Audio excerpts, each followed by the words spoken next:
Olá para você que me assiste, esse é o vídeo de relato número 6. Hoje é um sábado, dia 9 de março de 2019, um dia depois do Dia Internacional das Mulheres, né? Semana de Carnaval, foi essa semana também. E eu tô passando aqui para poder conversar um pouquinho sobre a importância do conhecimento histórico na sociedade brasileira e a falta que ele faz e a intenção dessa falta.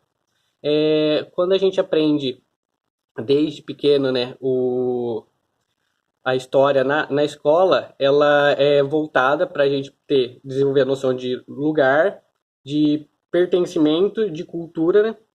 Você se sentir brasileiro, se sentir pertencente à cidade que você mora, sentir que você faz parte de uma comunidade, e isso vai te é, fazendo com que crie um sentimento de nacionalidade. Isso na educação infantil é primordial.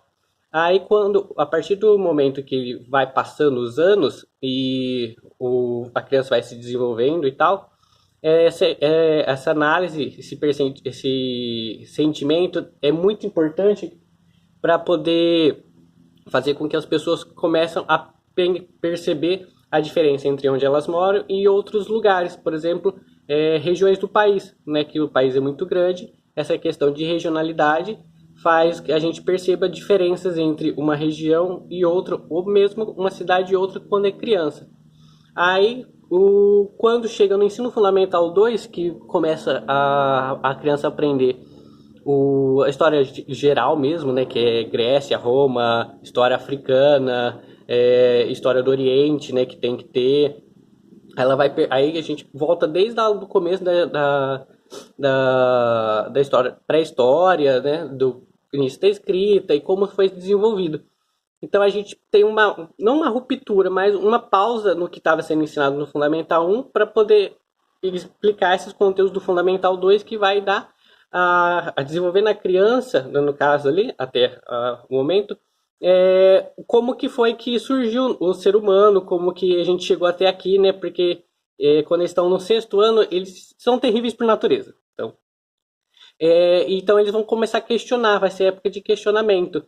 Vai ser um questionamento um pouco mais profundo do que tem no ensino fundamental 2, no fundamental 1, desculpa, que fala sobre por que a gente está aqui, o que tem depois da morte, né, que acaba as várias fases dos porquês, né, que a criança tem desde quando ela começa a falar até quando morrer, né, na verdade, né, porque a gente sempre está questionando alguma coisa.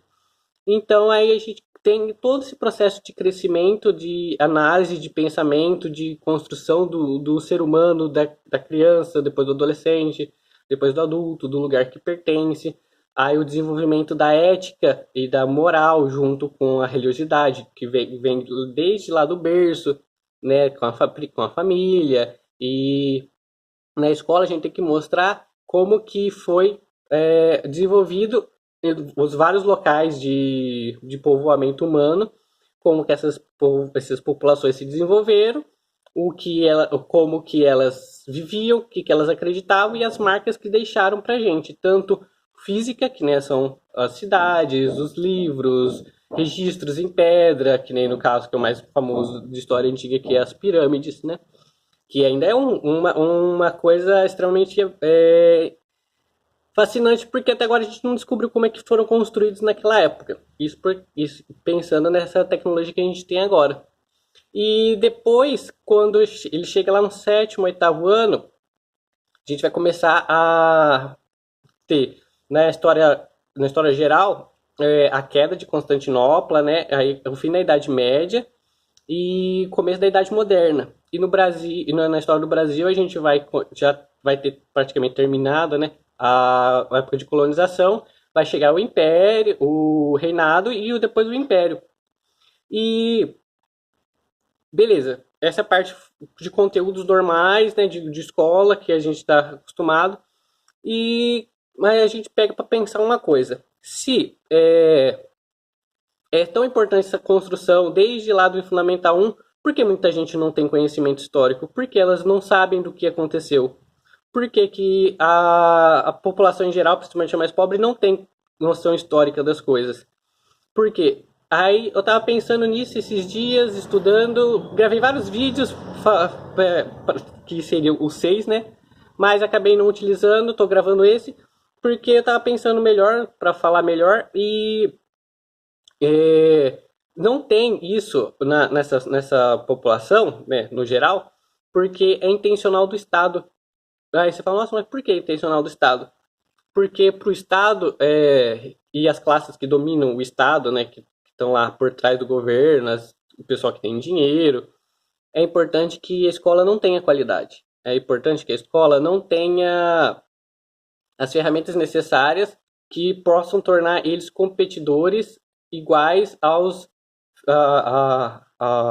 filhos, aos netos, né, das elites que estão no poder desde 1530, que quando foi de fato a iniciação da colonização brasileira. Então, quando você vê alguma coisa assim que acontece, fala, nossa, mas por que o pessoal muito não estuda? Por que o pessoal não sabe das coisas? Por que acontece falam tanta merda por aí, né, sem ter conhecimento, sem nada?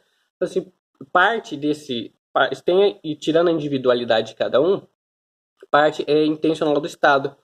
Porque eu não lembro onde eu estava vendo, eu não vou lembrar do livro, mas tava falando que a crise da educação brasileira é planejada.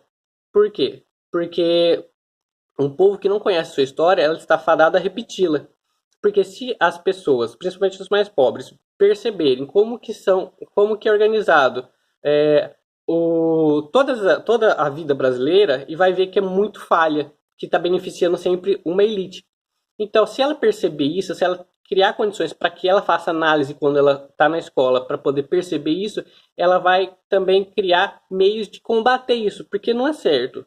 Aí sim, diferente do que você acredita. As pessoas elas nascem, né, e crescem para viver uma vida melhor, independente do que onde você mora, do quanto que você ganha, independente do que você acredita. Porque é isso que a gente faz, a gente tenta viver uma vida melhor, por exemplo, que nossos pais viveram. E essa é a intenção dos pais, fazer com que o filho tenha condições melhores de vida do que eles tiveram. E assim o filho vai fazer com o neto, com o filho dele, e assim por consequência. Então, quando você vê isso, é principalmente manipulação. E você deixar uma população imensa na situação que ela tá desde sempre, né? Precarizada, sem recursos. A geografia do Brasil também já ajuda nessa questão. Então você pega e fala, nossa, mas que complicado, né? Assim, é complicado porque é intencional. Porque se a pessoa não percebe o quanto que ela é manipulada, porque ela não conhece a sua própria história, ela não vai poder fazer nada. Agora, se você conhece, e são poucas pessoas que conhecem de fato a história do Brasil, não porque não tem acesso, porque culturalmente essas elites elas fazem com que a gente encare as disciplinas de humanas, né, principalmente de história, que é no meu caso, como chata, como enfadonha. Então até as didáticas que os professores utilizam são para condicionar isso, para que elas se tornem chatas, para que elas se tornem enfadonhas, para que a gente não preste atenção. Se a gente não presta atenção, se a gente não aprende, mais para frente a gente não vai conseguir identificar as várias repetições que a história tem. Se a gente não identifica essas repetições, a gente não vai estar percebendo o que está acontecendo. Porque quando a gente faz uma análise de longo período, que nem a gente fez, que nem eu expliquei no outro vídeo, você começa a ver o início, né, a causa, o início de qualquer processo, de qualquer ideia, de ideologia, de processo econômico, o desenvolvimento e o fim dele. Então você consegue analisar mesmo pertencente ao processo atual que a gente está hoje, que é mais difícil por natureza. Então, se a gente desenvolver ferramentas para que todas as pessoas possam perceber isso, a elite vai estar ameaçada. Então, se ela estiver ameaçada, ela vai tentar combater de alguma maneira. Então, para ela não chegar nesse ponto de haver um combate, ela elimina lá no começo. Então, se eu disponho, né, uma educação de má qualidade, já que ela é obrigatória por causa da Constituição Nacional, da Constituição de 88, então que essa educação que eu sou obrigado a oferecer para todo mundo, que ela seja ruim, para que as pessoas não aprendam, para que as pessoas das mais diversas situações que elas vivem nesse país não tenham condições de criticar, não tenham condições de perceber o que está acontecendo, porque elas vão estar preocupadas com outras coisas, por exemplo, sobreviver. E quem percebe mais isso é quem está lá lutando para sobreviver. Ou eu estudo, ou eu trabalho para ajudar minha família, principalmente no interior do país, que a educação já é difícil acesso. Então já fica mais complicado para poder ver e fazer alguma coisa. Nas cidades que são maiores, isso é.